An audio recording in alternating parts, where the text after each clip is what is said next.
Welcome to the Explainer. Look, today we're stepping into a very real, very grounded digital rabbit hole, one that completely blurs the line between a secure device and your physical reality. Imagine this. You drop your phone number on a resume, or just some random website form, and literally hours later, a complete stranger is standing right at your actual front door. Sounds exactly like a cyber thriller, right? Like something straight out of Mr. Robot. Well, let's reconstruct exactly how this happens in the real world. Imagine for a moment, someone rings your doorbell. How is this possible? We aren't dealing in vague theories today. We are going to reconstruct a real digital investigation, step by exact step. We're going to take a single mundane piece of data and pull that thread until the entire illusion of privacy completely unravels. All right, Section 1, the WhatsApp trap, the initial hook. The prep for this attack is shockingly simple. Honestly, it all starts with that phone number you hand out without a second thought.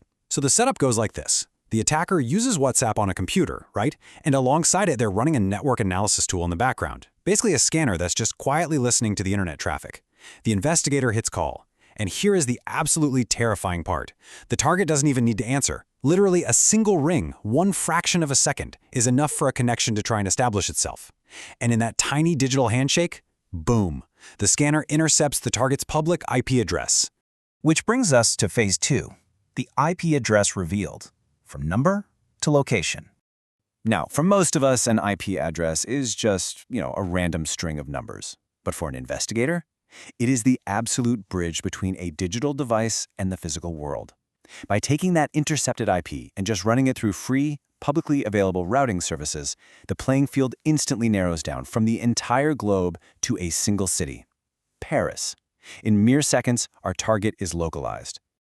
Let's keep moving. Section 3, the open source puzzle, unmasking the target. With the location locked down, things really start to accelerate. We move into open source intelligence, or OSINT. We actually go back to that very first clue, the phone number. Because look, even if a target sets their WhatsApp to be strictly private, their profile picture? Yeah, that often remains publicly visible by default. So an investigator saves that image and runs a reverse image search. They're essentially asking the entire internet, hey, where have you seen this exact face before? And this is the absolutely critical pivot moment. The search engine does its job, and it matches that WhatsApp face to an old, completely forgotten profile on a totally different network. And just like that, we have a name. Gerard Bouchard. The target isn't just a string of digits or some anonymous IP anymore. He is unmasked. And in this game, a name is the master key to the rest of the puzzle. From here, data quickly cascades like lines of code on a terminal screen. We start cross-referencing our solid facts, right? The name, Gerard, and the city, Paris. A standard search engine scours the web, and it pulls up a university article from Paris and, get this, a forgotten forum profile dating way back to 2005. Sweeping these digital fragments together hands us his birth year, 1983, and crucially, an active personal email address. Phase 4, Ghosts of the Past, the digital graveyard. Okay, so now we pivot. We're moving away from public search engines and stepping into the shadows of the web. We're looking for data the target thought was permanently lost forever. We are talking about data breaches, stolen databases from hacks that are just traded or sold as commodities on the dark web.